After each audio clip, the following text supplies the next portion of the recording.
നമസ്കാരം പ്രിയപ്പെട്ടവരെ, നമ്മൾ ഇന്ന് നോക്കാൻ വേണ്ടി പോകുന്നത് നമ്മുടെ കുട്ടികളെ എങ്ങനെ നമുക്ക് സ്മാർട്ടായിട്ടും മിടുക്കരായിട്ടും വളർത്താം എന്നതിനെക്കുറിച്ചുള്ള 5 കാര്യങ്ങളാണ് ഈ വീഡിയോയിലൂടെ ഇന്ന് നോക്കുന്നത്. ഓരോ കുട്ടിയും ഈ ഭൂമിയിലേക്ക് ജനിക്കുന്നത് രാജകുമാരന്മാരോ രാജകുമാരികളോ ആയിട്ടാണ്. എന്നാൽ നമ്മളാണ് അവരെ വളർത്തി ചീത്തയാക്കുന്നത്, അല്ലെങ്കിൽ കുളത്തിലെ തവളകളെ പോലെയാക്കുന്നത്. പ്രധാനമായും 5 മിസ്റ്റേക്കുകൾ നാം ചെയ്യുന്നത് കാരണമാണ് കുട്ടികൾ ഇങ്ങനെ ഒരു തരം കഴിവില്ലാതെ വളരാൻ, മന്ദകളായി വളരാൻ കാരണം. ഏറ്റവും ആദ്യത്തേതെന്ന് പറയുന്നത്, നമ്മൾ എല്ലാ കാര്യങ്ങളും ചെയ്തു കൊടുക്കും. ഒരു ബുക്ക് എടുക്കണം, ഒരു ടൈം ടേബിൾ നോക്കി ബുക്ക് എടുക്കാനാണെങ്കിൽ അത് നമ്മൾ ചെയ്തു കൊടുക്കും. ഒരു ഡ്രസ്സ് ഇടാനാണ്, ഏത് ഡ്രസ്സ് ഇടണമെന്ന് വരെ നമ്മൾ ഡിസൈൻ ചെയ്യും. ഈ ഡ്രസ്സ് ഇട്ടാൽ മതി, ഈ ചുരിദാർ ഇട്ടാൽ മതി, അല്ലെങ്കിൽ ഈ ഷർട്ട് ഇട്ടാൽ മതി, ഈ സ്കേർട്ട് ഇട്ടാൽ മതി, ഇന്ന കളറിലുള്ളത് ഇട്ടാൽ മതി, മുടി ഇങ്ങനെ കെട്ടിയാൽ മതി, ഈ ഷൂ ഇട്ടാൽ മതി, അല്ലെങ്കിൽ ഈ ചെരുപ്പ് ഇട്ടാൽ മതി. നമ്മുടെ ഇഷ്ടത്തിന് അനുസരിച്ച് നമ്മൾ അവരെ വളർത്തും.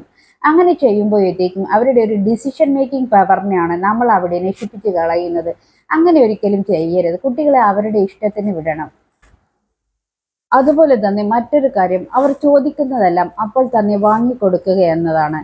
പക്ഷേ അതിന് പകരമായിട്ട് അവർ ഒരു കാര്യം ആവശ്യപ്പെടുമ്പോൾ അത് വേണ്ടതാണോ വേണ്ടാത്തതാണോ എന്ന് നമ്മൾ ചർച്ച ചെയ്യുകയും, വേണ്ടതാണെങ്കിൽ വാങ്ങിക്കൊടുക്കുക, വേണ്ടാത്തതാണെങ്കിൽ അതിൻ്റെ കാരണം പറഞ്ഞ് മനസ്സിലാക്കി കൊടുക്കണം. അങ്ങനെയാണ് ചെയ്യേണ്ടത്. മറ്റൊന്ന് വരുന്നത്, കുട്ടികൾ ഒരുപാട് ചോദ്യങ്ങൾ ചോദിക്കും. അതെന്താ അങ്ങനെ, ഇതെന്താ അങ്ങനെ. അപ്പോൾ നമ്മൾ അവരോട് പറയും, നീ അനാവശ്യ ചോദ്യമൊന്നും ചോദിക്കാതെ പോയിരുന്ന് പഠിക്കട എന്ന് പറയുമ്പോൾ അവരുടെ ക്രിയേറ്റിവിറ്റിയുള്ള ഒരു കഴിവിനെയാണ് നമ്മൾ നശിപ്പിച്ചു കൊടുക്കുന്നത്. പകരം അത് എന്താണെന്നും ഏതാണെന്നും നമ്മൾ പറഞ്ഞു കൊടുക്കാൻ വേണ്ടി ശ്രമിക്കണം. അല്ലാതെ നമ്മളോട് ചോദ്യം ചോദിക്കുമ്പോഴത്തേക്കും പോയിരുന്ന് പഠിക്കട എന്ന് പറഞ്ഞ് ആട്ടി ഓടിക്കുകയല്ല നമ്മൾ ചെയ്യേണ്ടത്. അതുപോലെ 3 വയസ്സ് മുതൽ ബ്രഷ് ചെയ്യാനും, 4 വയസ്സിന് ശേഷം സ്വന്തമായി കുളിക്കാനും, ഫ്ലഷ് യൂസ് ചെയ്യാനും, അങ്ങനെ അവരുടെ കാര്യങ്ങളെല്ലാം അവരെ സ്വയം ചെയ്യാൻ നമ്മൾ പഠിപ്പിച്ചെടുക്കണം. അതുപോലെ തന്നെ അവർക്ക് എന്തെങ്കിലും എൻട്രൻസ് എക്സാം എഴുതി കയറേണ്ട സ്ഥലത്ത് അത് അവർ പഠിച്ച് അവർ മറിക്കിൽ തന്നെ കയറണം. അല്ലാതെ നമ്മൾ നമ്മുടെ സ്വാധീനം ഉപയോഗിച്ചുകൊണ്ട് ഒരിക്കലും അവർക്ക് സീറ്റ് വാങ്ങിക്കൊടുക്കരുത്.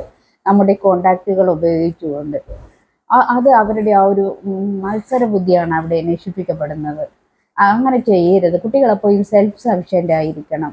കുട്ടികൾക്ക് വേണ്ടി ഒരിക്കലും നമ്മൾ എല്ലാ കാര്യങ്ങളും ചെയ്തു കൊടുക്കരുത്. അവരുടെ കാര്യങ്ങളെല്ലാം അവർ തന്നെ ചെയ്ത് പഠിക്കട്ടെ.